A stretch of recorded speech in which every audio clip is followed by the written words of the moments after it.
देखिए जो क्वेश्चन है यहाँ पर, which of the following the ranges of LM curve, classical range, Keynesian range, monetarist range और इंटरमीडिएट रेंज। ठीक है, अगर हम बात करें रेंज की तो कुछ इस तरीके से होता है।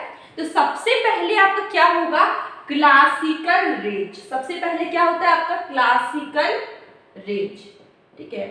उसके बाद मिडिल में होगा आपका इंटरमीडिएट रेंज। मिडिल में आपका क्या होता है, इंटरमीडिएट रेंज होता है। और सबसे लास्ट में आपका क्या होगा, सबसे लास्ट में आपका होगा केन्जियन। ये आपका क्या होगा, केन्जियन रेंज। ये वाला इतना इस टाइप का नहीं होता है, ये कुछ ऐसे होता है, ठीक है। ये थोड़ा मेरा टेढ़ा मेढ़ा हो गया। यहाँ पे होता है केन्जियन रेंज, ठीक है। तो क्लासिकल रेंज क्या बताता है आपको, लॉन्ग रन। क्लासिकल मतलब कि लॉन्ग रन।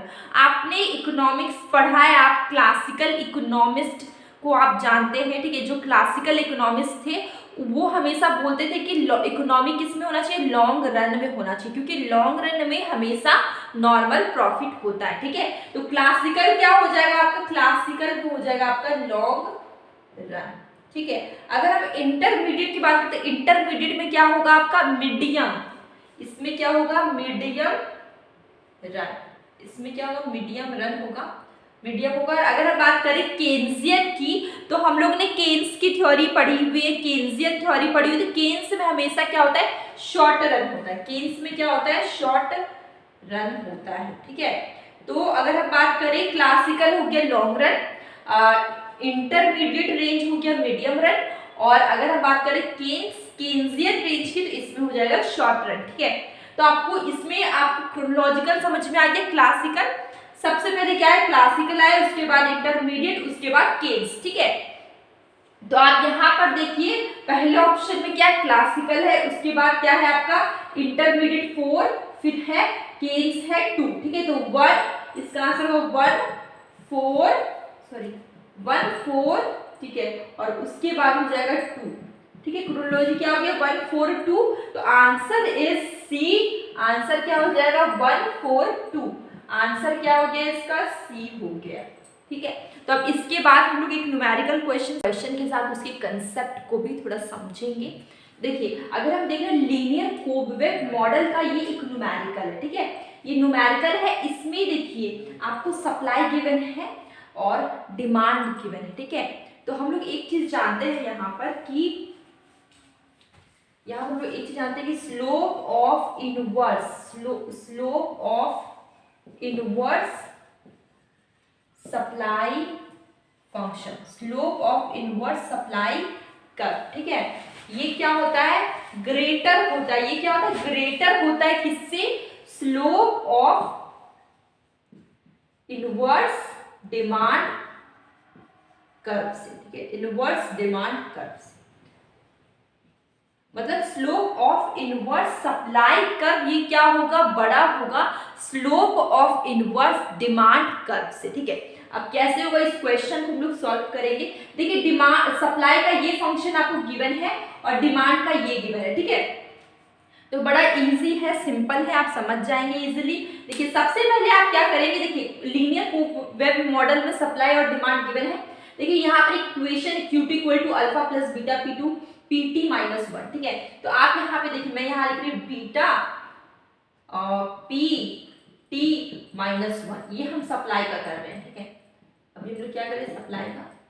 तो अब यहाँ पे ये हम लिख दिए। अब हम क्या करेंगे कि QT माइनस अल्फा, ये हो गया QT माइनस अल्फा हो गया। ये प्लस में था, उधर जाएगा तो क्या हो जाएगा, माइनस में, जो माइनस अल्फा, ठीक है। अब एक चीज देखिए कि हम अगर यहाँ पे PT माइनस 1 छोड़ते हैं तो यहाँ पे बचेगा QT, ठीक है। ये आपका माइनस अल्फा, ये वाला B है, ये इधर आ जाएगा, ये मल्टीप्लाई में है, ये इधर आ गया, तो क्या हो जाएगा।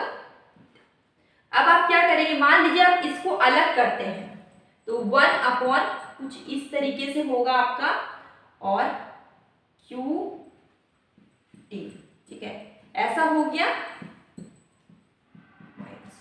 1/बीटा को हम लोग अलग करते हैं। आप देख सकते हैं ये आपको क्या निकला, ये वाला आपको क्या है, सप्लाई का फंक्शन है, सप्लाई का फंक्शन है, ठीक है। अब हम अगर हम डिमांड का देखते हैं, देखिए ये डिमांड, ठीक है, डिमांड है तो PT is equal to y plus q. तो सप्लाई का फंक्शन 1/ये बीटा है, डिमांड का आपका यहाँ पे ये वाला आपका डिमांड है, ये आपका क्या है, डिमांड, ठीक है। तो आप एक चीज देख पा रहे हैं कि 1/बीटा ये सप्लाई है, ठीक है, और यहाँ पे कुछ, ठीक है, ये डिमांड है। तो ये सप्लाई और ये है आपका डिमांड। और एक चीज आपने बेसिक है, आपने पढ़ा होगा कि सप्लाई कैसा होता है, सप्लाई, लॉ ऑफ सप्लाई आपने पढ़ा है, लॉ ऑफ डिमांड पढ़ा है। देखिए सप्लाई, लॉ ऑफ सप्लाई की बात करें, higher the price higher the supply, lower the price lower the supply.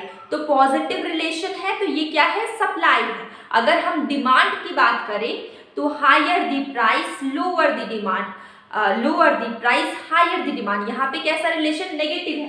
तो सप्लाई में हमेशा पॉजिटिव रिलेशन होता है, क्योंकि प्राइस और सप्लाई, प्राइस और सप्लाई, मैं डिमांड बोल रही थी, सॉरी सप्लाई, प्राइस और सप्लाई सेम डायरेक्शन में चेंज होगा।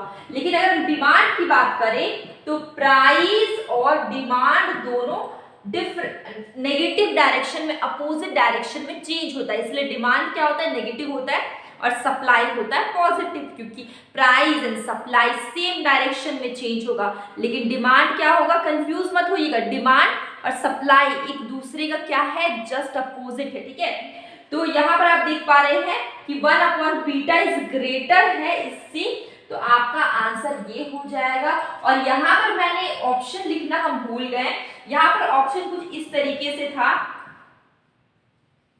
ये वाला कुछ हम ऐसे लिखते हैं, ठीक है। सेकेंड ऑप्शन की अगर हम बात करते हैं तो इस तरीके से आपको ऑप्शन गिवन था,